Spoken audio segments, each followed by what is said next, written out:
Karthigai Deepam serial எபிசோடுக்கான review பார்க்கலாம். என்னோடய review பிடிச்சிருந்தா லைக் பண்ணி சப்ஸ்கிரைப் பண்ணுங்கள். வீடியோக்குள்ளே போகிறதுக்கு முன்னாடி பெல் ஐக்கானை கிளிக் பண்ணுங்கள். ஊர் தலைவர்கள்லாம் என்ன பண்ணுறாங்கன்னா, கார்த்திகிட்ட வந்து அதாவது ராஜா கிட்ட வந்து பேசிக்கிட்டு இருக்காங்க. நீ வந்து எப்படியோ வந்து கோவில் வந்து இவ்வளோ நாள் பூட்டியே இருந்துச்சு, இன்றைக்கி நீ திறக்க வச்சுட்ட, எங்களுக்கெல்லாம் ரொம்ப சந்தோஷமாக இருக்குது, இத்தனை நாளாக கோயிலுக்குள்ளே போக முடியலையே அப்படின்னு இந்த ஊரே வந்து கவலையிலே இருந்தது. அது எல்லாத்தையும் நீ சரி பண்ணிட்ட, ராஜா சேதுபதியோட பேரை அப்படிங்கிறத வந்து நீங்கள் நிரூபிச்சிட்டீங்க.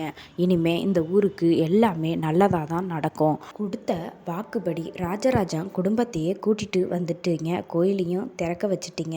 இனிமேல் வந்து எல்லாமே இந்த ஊருக்கு உங்களால் நல்லது மட்டும்தான் நடந்திருக்கு. ரொம்ப சந்தோஷம், இந்த ஊரே வந்து இன்றைக்கி சந்தோஷத்தில் இருக்குன்னா அதுக்கு நீங்கள் தான் தம்பி காரணம் அப்படின்னு சொல்லி கையெடுத்து கும்பிட்டு பேசிகிட்டு இருக்கும்போது கரெக்டாக சந்திரா வந்து இதெல்லாம் கொஞ்சம் தூரத்தில் நின்று பார்த்துட்ருக்காங்க. ஆனால் என்ன பேசுகிறாங்க அப்படிங்கிறது அவங்களுக்கு கேட்கல. அதுக்கப்புறம் பேசி முடித்ததுக்கப்புறமா வந்து அந்த ஊர் பெரியவங்க வந்து போயிட்டுருக்காங்க. சந்திரா வந்து யோசிக்கிறாங்க, என்னது இது, ஏன் வந்து ராஜாவை பார்த்து கையெடுத்து கும்பிடுறாங்க, அவனுக்கும் இந்த ஊருக்கு புதுசு தான், நாமளை மாதிரி தான் அவனும், ஆனால் அவன்கிட்ட பேசிக்கிட்டு இருக்க மாதிரியே தெரியுதே, அவன் ஏதோ பதில் சொல்லிக்கிட்டு இருக்கானே இவங்கள்ட்ட, என்னவா இருக்கும், ஏதோ சந்தேகமாக இருக்குது அப்படின்னு சொல்லிட்டு அந்த ஊர் பெரியவரை நிறுத்தி, ஐயா உங்ககிட்ட ஒன்று கேட்கணும், நீங்கள் அங்கே பேசிக்கிட்டு இருந்தீங்கல்ல அது யார் அப்படின்னு சொல்லி கேட்குறாங்க. என்னம்மா கேட்குற, அவர் தான் ராஜா சேதுபதியோட பேரம்மா அப்படின்னு சொன்னோன்னா, அப்படியா, அவர் வந்து என்ன கலர் ட்ரெஸ் போட்டிருந்தாரு அப்படின்னோடனே, அதான் கதர் வேட்டி சட்டை போட்டிருந்தார்ல அவர் தான் அப்படின்னு சொன்னோன்னே வந்து சந்திரா வந்து குழப்பத்திலே இருக்காங்க. என்னது இது, சொல்கிறத பார்த்தா ராஜா சேதுபதி பேரன்னு சொல்கிறாங்க, அவன் வந்து கோட்டு சூட்டில் போட்டிருந்தான், நம்ம ராஜா தானே வேஷ்டி சட்டை கட்டியிருந்தான், ஆனால் அடையாளத்தை பார்த்தா ராஜாவோட அடையாளத்தை சொல்கிறாங்களே, இதில் என்னவோ தப்பு இருக்குது, நம்ம திரும்ப போய் பார்க்கலாம், சரியாக பார்க்காம வந்துட்டோமோ என்னவோ தெரியல அப்படின்னு சொல்லிட்டு திரும்ப பார்க்கலான்னு அந்த இடத்துக்கு போகிறாங்க. அப்போ அங்கே யாருமே இல்லை. என்ன இங்கே தானே பேசிகிட்டு இருந்தாங்க எல்லாரும், எங்கே காணுமே அப்படின்னு சொல்லி தேடி பார்க்குறாங்க. அப்போ தான் வந்து ஒரு பிரச்சனை நடக்குது. சிவனாண்டி என்ன பண்ணுறாருன்னு பார்த்தீங்கன்னா, அங்கே போலீஸ் எல்லாம் திருவிழாவுக்காக வந்து நிற்க வச்சுருக்காங்க. அதில் ஒரு போலீஸ்கிட்ட வந்து எப்படியாவது வந்து நீ இந்த பூஜையை வந்து நடக்க விடாமல் தடுக்கணும், அதனால் என்ன வேணாலும் பண்ணு அப்படின்னு சொல்லிடுவாங்க. அப்போ அந்த ஊரில் வந்து ராஜா சேதுபதிக்கு வந்து எதிரியாக இருக்கிற ஒருத்தர் வந்து ஃப்ரெண்டாக பிடிக்கிறாரு சிவனாண்டி. அவர்கிட்ட வந்து இந்த போலீஸுக்கும் ராஜராஜனுக்கும் ஏற்கனவே வந்து பிடிக்காது.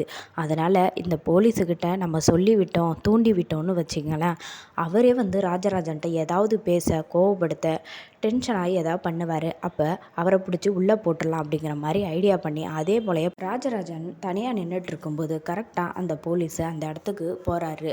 என்ன ராஜராஜா, இந்த ஊருக்கு ஊரை விட்டு ஓடி போய் ரொம்ப வருஷம் ஆகுது, இப்போ தான் வந்திருக்கே அப்படின்னு வந்து பேசுகிறாரு. என்ன இது இப்படியெல்லாம் பேசுகிற, தப்பு தப்பாக பேசுகிற வேலை வச்சுக்காத அப்படின்னு ராஜராஜன் சொல்ல, ஆமாம் நீ ஓடி தானே போனேன், அதைத்தானே நான் சொன்னேன் அப்படின்னோடனே, சரி உன் ஒய்ஃப் எங்கே, நான் பார்க்கவே இல்லையே அப்படின்னு சொல்லிட்டு, உன்னோட 4 பொண்ணுங்களும் செம்ம அழகாக இருந்தாங்க தெரியுமா, அவ்வளோ லட்சணமாக இருக்காங்க அப்படின்னு சொல்லி வர்ணிக்கவும் ராஜராஜனுக்கு வந்து கோபம் வருது. என்னடா சொன்ன, ஏன் பொண்ணுங்களை வந்து தப்பாக பேசுறியா நீன்னு, உன்னை இன்னைக்கு விடமாட்டேன்டா அப்படின்னு போலீஸ் சட்டையை பிடிச்சி இழுக்கிறாரு. உடனே கோபம் வந்த போலீஸ் என்ன பண்ணுறாருனா, போலீஸ் மேலே கை வைக்கிறியா, நான் யாருன்னு உனக்கு காட்டுறேன் பாரு, போலீஸ் அடி எப்படி இருக்குன்னு உனக்கு இப்போ தெரியும் அப்படின்னு சொல்லிட்டு வந்து ஜீப்பில் ஏறுற அப்படின்னு சொல்லி இழுத்துக்கிட்டு போய் ஜீப்பில் ஏற்றுறாங்க. இன்னொரு பக்கம் சிவனாண்டி வந்து இதை பார்த்துக்கிட்டு இருக்காரு. அப்போ தான் அந்த ஊரில் வந்து ராஜா சேதுபதி பழி வாங்கணும்னு துடிச்சிக்கிட்டு இருக்க அவரும் சிவனாண்டியும் சேர்ந்து இதெல்லாம் பார்த்துட்டு இனிமே பூஜை நடக்காது அப்படிங்கிற மாதிரி பேசிக்கிறாங்க.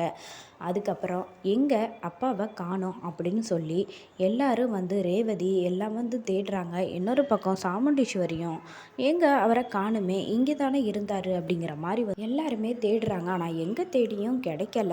அப்படின்னோடனே ராஜாவுக்கு வந்து சந்தேகம் வருது, ஏதோ ஒன்று நடந்திருக்க வாய்ப்பு இருக்குது, கொஞ்ச நேரம் நீங்கள் எல்லோரும் இங்கே இருங்க, நான் வந்து மாமாவோட வரேன் அப்படின்னு சொல்லிட்டு ராஜா அந்த இடத்த விட்டு கிளம்பி தேடி பார்க்குறாரு.